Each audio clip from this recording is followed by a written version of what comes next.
குபேர யோகமும் கோபுரம் போல் வளர்ச்சி பெற போகும் கும்பராசி அன்பர்களே, இது பேச்சுக்காக சொல்லதுங்க, நடக்க போகிற விஷயம். ஏன்னா அப்படி ஒரு கிரக சேர்க்கைகள் உங்கள் ராசியில் நடக்க போகுது. அது யோகத்தை கொடுக்க போது மாற்றுக்கிறது இல்லை. ஏன்னா உங்கள் ராசியில் காலபுருஷனுக்கு 2ஆம் அதிபதியும் காலபுருஷனுக்கு 11ஆம் அதிபதியும் சேர்கிறாங்க. அப்போ சுக்கிரன் சனி கிரக சேர்க்கை உங்கள் ராசியில் நிகழ்கிறது. இது ஒரு அற்புதமான நிகழ்வு. அது மட்டுமா, உங்கள் ராசிக்கு 2ஆம் அதிபதியான குரு 11ஆம் அதிபதியான குரு 4ஆம் இடத்துல வக்கரம் பெற்றிருந்தார். இப்போ வக்கர நிவர்த்தி நடக்குது. இப்போ நிறைய பேர் கேள்வி என்னென்னா, ஜென்மசனி இருக்கட்டுங்க, எல்லாம் பரிகாரம் பண்ணிட்டோம், ஏன் பலிக்கலை? இது ஒரு சிந்தனை. திருமணம் சம்பந்தப்பட்டதில் முடிவுக்கே வராமல் இருந்தது, அதை பற்றி ரைட். அதை விட இந்த உடல் எடை இருக்குது, உடல் உபாதைகள் பற்றி நிறைய கேள்விகள். இந்த கும்பராசிக்காரங்களுக்கு பாதி ஜோசியரானது கும்பராசி. அந்த அளவுக்கு சந்தேகம் இருக்குது. அதுக்கெல்லாம் உங்களுக்கு விடை இப்போ கிடைக்க போகுது. அனைவருக்கும் வணக்கம். நான் உங்கள் ஸ்ரீ சுபம் விஜயகுமார். முதல்ல உங்களுக்கு நான் பேச போகிற விஷயம் என்னென்னா, வேலை என்ற ஒரு விஷயம், வேலை தொழில், இதை பற்றி பேசிட்டு போகிறேன். ஏன்னா உங்கள் ராசிக்கு 6ஆம் இடத்துல சில மாதங்களாக ஒரு 4-5 மாதமாகவே மாறி மாறி சட்டடிச்சிட்ருக்காரு. யாருன்னா செவ்வாய். உங்கள் 10ஆம் அதிபதி அவர் மிதுனத்திலிருந்து கடகத்துக்கு வந்து நீச்சம் பெற்று, கடகத்தில் வக்ரம் பெற்று திருப்பி மிதுனத்துக்கு போகிறா. இப்படி மாறிக்கிட்டே இருக்காரா. அன்சர்டனிட்டியாக இருக்குது. இந்த நேரத்தில் வருமானம் வருகிறத விட செலவுகள் அதிகரிச்சிருக்கும். இன்வெஸ்ட்மெண்ட்டை போட்ட காசை எடுக்க முடியாமல் வந்திருக்கும். இதை மாதிரி தொழில் ரீதியாக ஒரு குழப்பங்கள் மைண்டில் தோணும். செலவு பண்ணால் வருமானம் இல்லையே, கரெக்டாக பண்ணுறோமா, எப்போ தான் விடிவு காலம் வரும், பண்ணுறது கரெக்டாக, இப்படி டவுட் வந்திருக்கும். அவசரப்பட்டுட்டோமோ? இந்த கும்பராசிக்காரங்க இந்த வார்த்தை சொல்லாதா? இல்லை. ஏன்னா கோச்சாரத்தில் அப்படி இருந்திருக்கு. பொதுவாக அவங்க ராசியில் 6ஆம் இடத்துல இருந்த செவ்வாய் மீண்டும் 5ஆம் இடத்துக்கு வக்ரம் பெற்று விலகி வருவது யோகம். அப்போ நீச்ச நிலைமையிலிருந்து மாறிட்டார். இப்போ தொழில் சம்பந்தப்பட்டதில் வளர்ச்சி அடைகிறது. தொழிலை விருத்தி பண்ண வேண்டிய காலகட்டம் விருத்தி அடையும். இத்தனை நாளாக செஞ்சு பதில் கிடைக்காத விஷயங்களுக்கு அதுக்கான வராத பணங்கள் வருகிற காலகட்டம். தொழிலில் வளர்ச்சி அப்படின்னு ஒரு சந்தோஷம், அதன் மூலம் ஒரு பாப்புலாரிட்டி கிடைக்கிற காலகட்டம். ரொம்ப நாள் கழிச்சு இதை கவனிக்க போகிறீங்க. சில மாதங்கள் முன்னாடி சொன்ன ப்ரிடிக்ஷனில் நான் சப்ஸ்கிரைப் பண்ணிக்கோங்க. சில மாதங்கள் முன்னாடி ப்ரிடிக்ஷனுக்கெலாம் நான் இதை சொல்லியிருந்தேன், தொழிலில் கவனம், வேலையில் பத்திரம், வேலையை விட்டுட்டு மாறக்கூடாது, இந்த மாதிரி நிறைய சஜஷன் சொல்லியிருந்தேன். இப்போ தான் அத்தனை குழப்படியே இந்த இதில் நடந்துருந்தது. இப்போ உங்களுக்கு ஒரு அங்கீகாரம் உண்டு, ஒரு கௌரவம் நினைக்கிற கால சூழ்நிலை வந்தாச்சு. ரைட். இப்போ வேலையை பற்றி பார்ப்போம். உங்கள் வேலை ஆல்ரெடி உங்கள் கும்பராசிக்கு ஆல்ரெடி உங்கள் ராசியிலே சந்திரன் இருக்குது. கூட 4ஆம் அதிபதி 9ஆம் அதிபதி கிரகச்சேர்க்கை வந்து ராசியில் சேரும் பொழுது என்னென்னா, வேலை என்பதில் வளர்ச்சி அடைகிற காலகட்டம், ஒரு இம்ப்ரூவ்மெண்ட் இருக்குது. இந்த நேரத்தில் ஒரு அங்கீகாரம் கிடைக்கிற சூழ்நிலை. ரொம்ப மனக்குழப்பம் எல்லாமே டிலே ஆனதெல்லாம் இப்போ ஸ்பீடாக போகுது. இந்த ஜென்ம சனி என்ற ஒரு தாக்கம் குறைகிறது.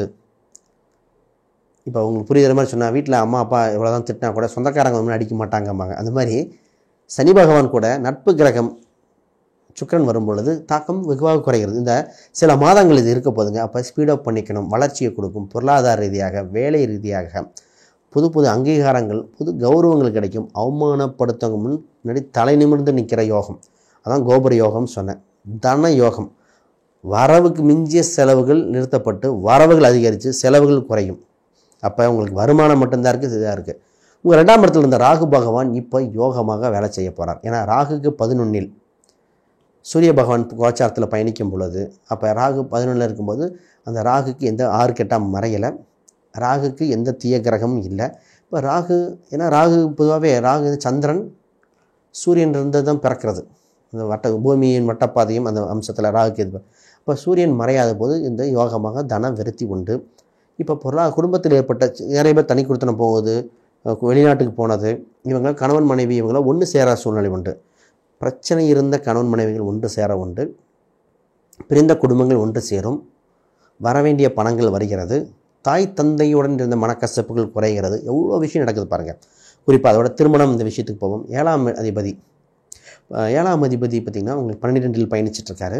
9 உங்கள் ராசியை நோக்கி வந்துட்டுருக்காரு. இப்போ திருமணம் உறுதியாக ஏற்படும். இப்போ குருபார்வை இருக்கோ இல்லையோ கவலைப்பட தேவை, பேச்சுவார்த்தையாக நடந்து உறுதியாகும்.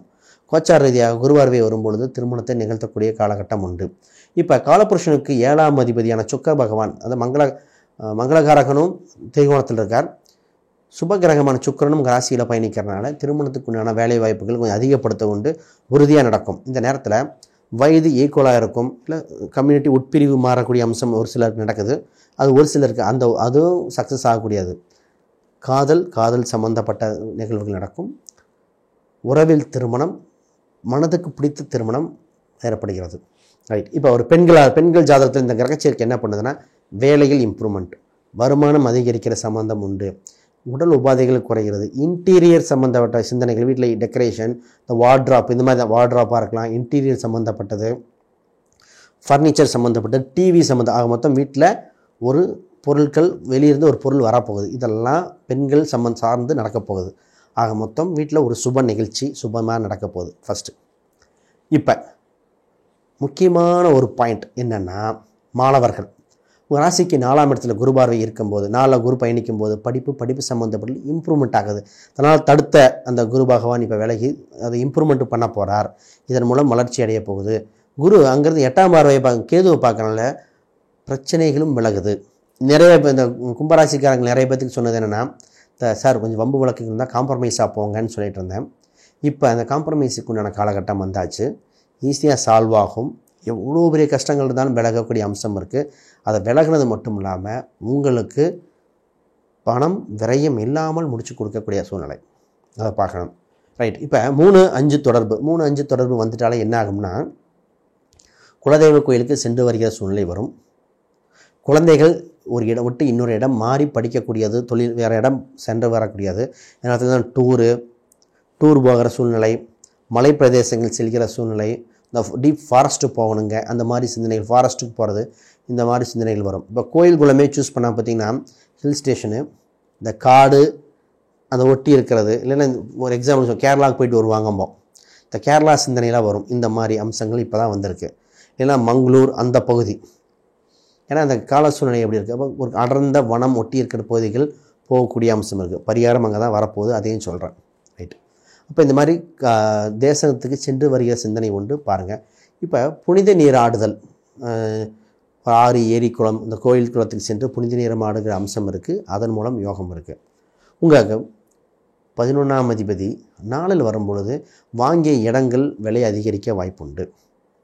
இப்போ இடம் விற்கணும், ரொம்ப நாளாக விற்கலை அப்படின்னு நினச்சாங்க, விற்கக்கூடிய அம்சம் இருக்குது. இப்போ விற்றா ப்ராஃபிட்டு இன்னும் அதிகரிக்கும். நகை வாங்குகிற யோகம், தன யோகம், அது குறிப்பாக நகை சம்மந்தப்பட்ட வாங்க காலகட்டம் வந்திருக்கு. அதன் மூலம் வளர்ச்சி.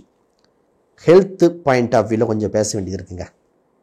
இந்த கும்பராசிக்காரங்களுக்கு சில காலங்களாக ஃபஸ்ட்டு உடல் எடை அதிகரிக்கிறது ப்ராப்ளம். அஜீரணம் சம்மந்தப்பட்டதான் மிகப்பெரிய ப்ராப்ளம்.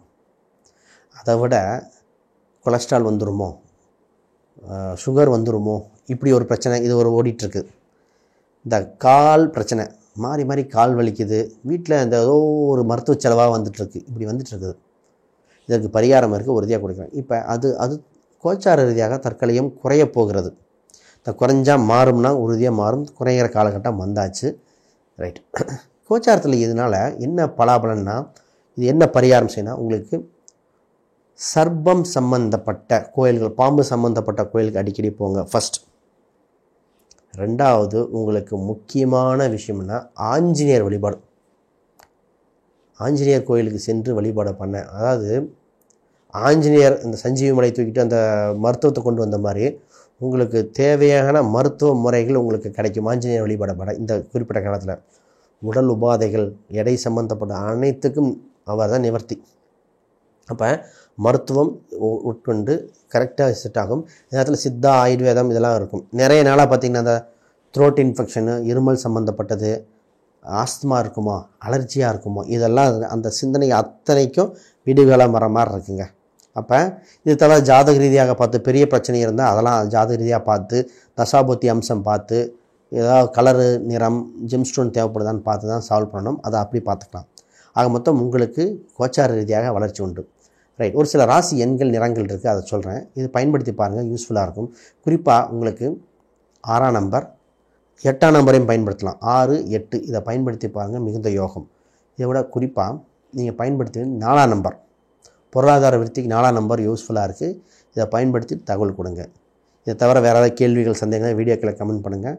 அனைவருக்கும் வணக்கம், வாழ்த்துக்கள்.